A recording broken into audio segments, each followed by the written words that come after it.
اللهم صل على محمد وآل محمد الأدمن أختنا الأدمن. يعني فيما يخص في تونس الحمد لله رب العالمين سوف ترون الحقيقة، يعني بعد هذه الحرية سوف ترون الناس كذبوا حتى في تونس عندما كان خنزيرنا هو رئيس الدولة، عندما كان رئيس دولة تونس خنزير، يعني سبحان الله اسمه ابن علي، ولا أريد حتى ذكر اسم ابن علي. الناس صدقوني بأن ابن علي يعني أنا من هؤلاء الرئيس دولة، وأنا ابن علي من سنة 2003 عندما عرفت من هو علي ورأيته بالرؤية، والحمد لله رب العالمين. أما فيما يخص تونس الذين قالوا بأن مستحيل يكون الشيعة في تونس، عن قريب سوف ترون المستبصرين في تونس إن شاء الله.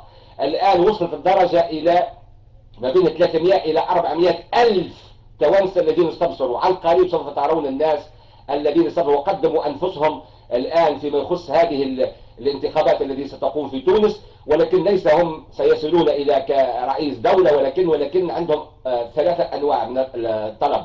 طلبوا بعد ذلك ستكون قناة خاصة في تونس للشيعة، قناة خاصة للشيعة. 2 إذاعة خاصة للشيعة. 3 يعني بحرية كل الناس يريدون بناء المساجد في كل مكان في تونس. بهذه الحرية سوف تسمعون إن شاء الله فيما يخص المستبصرين في تونس إن شاء الله. أما فيما يخص استبصار القصة طويلة حبيبي، يعني قصتي طويلة جدا، والحمد لله رب العالمين. مثل ما كنا في تونس معروف المذهب الإمام مالك، وبعد المذهب الإمام مالك يعني أصبحنا في أوروبا وخاصة في باريس بالفكر الوهابية، والفكر الوهابي بدون قراءة. وتكلمت وقلت بأن كان شيخي الألباني وحجيت مع هؤلاء الوهابية. صحيح يعني نحن بعدما الناس الذين بحثت في الحق، وكل إنسان يبحث عن الحق وما زال في قلبه أشياء كثيرة، مستحيل أن يعرف الحق مباشرة 100%. أولا كل إنسان يريد معرفة الحق عليه قبل كل ذلك يكون تنظيف القلب. يعني ماذا؟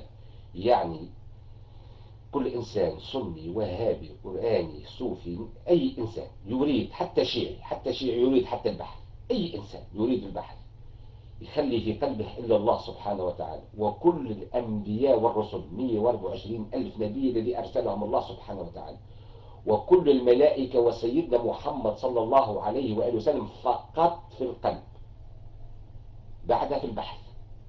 لأن عندما يصل إلى معرفة الأئمة دخوله في القلب مباشرة عندما يكون القلب نظيف. عندما يكون القلب نظيف مباشرة يدخل القلب. أما ما دام القلب والقلوب ما زالت فيها أشياء ما يدخل عليه، يقبلها عقل. يعني تدخل فاطمة في قلب إنسان وما زال يعني فلان وفلان في قلوب الناس؟ مستحيل يعني. فعندما معرفة وصلنا إلى درجة عرفنا الحق، يعني قصة طويلة، عرفنا الحق على قلوب الناس، تكلم على قلوب. يعني حبيبي لا فيك، يعني إذا كنت تريد الحوار يعني لا، دعك من هذه الكتابة، دعك من هذه الكتابة.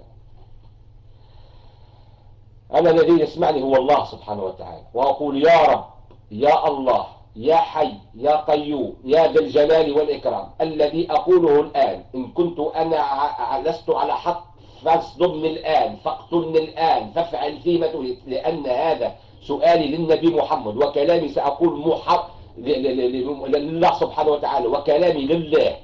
الله سبحانه وتعالى يسمعني. الله ما أقول فلان، أقول الله. فطلبت الله سبحانه وتعالى بعد بحثي لمدة أكثر من 2 فعرفت من هم الأئمة عليهم السلام، فقلت يا رب، يا الله، أنا الآن وصل قلبي في معرفة الحق إلى 99.99، بقي إلا شيء واحد لكي أن يكون أنا على حق، فآرني محمد يا الله. يسمعني ربي، يسمعني. هل الإنسان يتكلم في هذا الكلام في الله بالكذب؟ اكتب لي أنت كذاب، الله يراك إن شاء الله. أي إنسان يقول لي كذاب الله يراك. يا رب طلبت منك هذا الطلب في سنة 2003، في سنة 2003 إن كنت على حق فأرني محمد. فيوم ليل من الأيام، في ليلة، في رؤية، لا تقول يعني في رؤية، خرجت من بيتي مباشرة إلى مسجد النبي صلى الله عليه وآله وسلم، وكأني أعرف مسجد النبي دخلت المسجد فوجدت فيه كل الصحابة جالسين في المسجد. دخلت المسجد، وعندما دخلت ما قلت لهؤلاء الصحابة السلام عليكم، هذا أولا، ما سلمت عليهم، وشقيت كل هؤلاء الصحابة وما قلت السلام عليكم، ذاهب مباشرة إلى بيت النبي كأني أعرف بيت النبي، ففتحت يعني حتى وصلت الباب ما فعلت هذا، ما طلبت حتى على الباب، فتحت الباب كأني أعرف البيت، فتحت الباب مباشرة، دخلت البيت فوجدت محمد، يسمعني الآن الله، يسمعني الآن محمد، فوجدت محمد صلى الله عليه وآله وسلم، فمديت يدي إلى يد النبي وقلت السلام عليكم ورحمة الله وبركاته يا نبي محمد. قال وعليكم السلام ورحمة الله وبركاته. فالتفت على يساري فرأيت واحد جالس أمامه لابس لبسة بيضاء، لحيته بيضاء، نور على نور. أنظر إلى هذا، فسألني محمد وقال لي محمد هل عرفت هذا؟ قلت ما أعرفه يا نبي الله، لا أعرفه. قال ما عرفته؟ قلت له نعم ما عرفت هذا. قال هذا علي ابن أبي طالب. قلت له علي؟ قال نعم. فأخذت يد علي وقلت السلام عليك يا علي. قال وعليكم السلام ورحمة الله وبركاته. الله يسمعني، النبي محمد يسمعني، حواري بين الله وليس بين فلان. وبعد ذلك سألت النبي محمد وقلت له يا نبي الله عندي سؤال. قال ما هو سؤال؟ قلت يا نبي الله أنا عشت هكذا دائما في الوضوء، نغسل وجهي ويدي ونمسح برأسي ونغسل رجلي، وقرأت القرآن في الآية الكريمة يقول الله سبحانه وتعالى إذا قمتم إلى الصلاة فاغسلوا وجوهكم وأيديكم إلى المرافق وامسحوا برؤوسكم وأرجلكم إلى الكعبين. قال ابن عباس غسلتان ومسحتان، فأنا ما أعرف هل فيها غسلتان أم مسحتان يا نبي الله. فأخذ بيدي وخرجنا بيته، وعندما خرجنا بيته قاموا كل الصحابة في المسجد، ظنوا انه وقت الصلاة وخرج النبي، يخرج النبي الا وقت الصلاة ليصلي بالناس. فوقفوا وقالوا، فقال لهم النبي اجلسوا 3 مرات، اجلسوا. فأخذني ودخلنا مكان فيه يعني الوضوء، فتوضأ النبي فرأيته هو يتوضأ، فغسل مثل ما قال ابن عباس غسلتان ومسحتان، مثل ما قال الله فاغسلوا وجوهكم وأيديكم إلى المرافق وامسحوا برؤوسكم وأرجلكم إلى الكعبين. فتوضيت مثل ما توضى النبي وخرجت، وعندما قال الله أكبر في صلاة الصبح قمت فوجدت نفسي بقي إلا 5 دقائق لصلاة الصبح.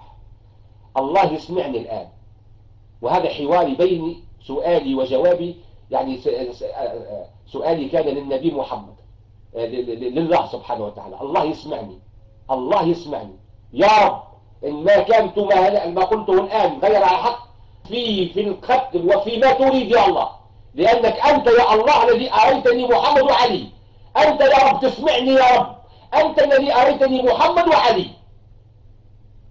كذبوني، والله الذي يكذب ستجيب صدمة، الذي يكذبني ستجيب صدمة على رأسه إن شاء الله منذ سنة 2003. وعندما عرفت رأيت محمد وعلي، طلبت واحد فقط، قلت يا رب إن رأيت النبي أنا على حق، يعني اتباع لأمهم على حق 100%، طلبت واحد اعطاني اثنين. سبحان الله، طلبت واحد من الله، طلبت محمد اعطاني اثنين بالرؤية، اعطاني اثنين بالرؤية، محمد وعلي. فعند استبصاري سنة 2000 سميت نفسي انا من الان ابن علي، انا ابن علي، برؤيتي لعلي انا ابن علي. وسنة 2003، وسنة 2003.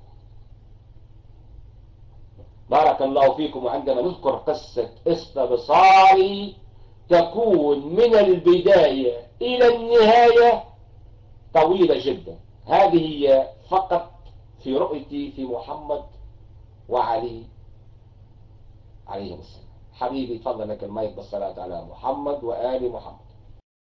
مولاي علي مولاي علي مولاي علي علي مولاي علي مولاي علي مولاي علي علي.